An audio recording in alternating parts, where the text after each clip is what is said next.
镜头转来咱国内，警方昨日伫咧巡逻的时阵，伫咧新北市的新庄查到超过拘留时间甲失联的2个移工。警方去因住的所在看，内底还阁有几个移工，因为惊去互警察抓到，想要逃走。尾手是抓到7个超过拘留时间甲失联的越南籍移工，其中违法拘留上介久的是3年7个月。 对后壁露台跳到雨闸，警察叫因拍落来，不过这个人却是赶紧走。下来！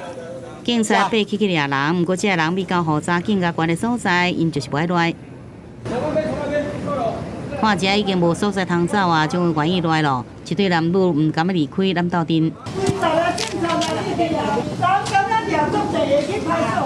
这越南籍移工毋是失去联络，就是超过期限拘留。工乡这人原本工作拢伫咧全台湾各地，了后就到镇伫新北市新庄租借出租套房，到镇来生活。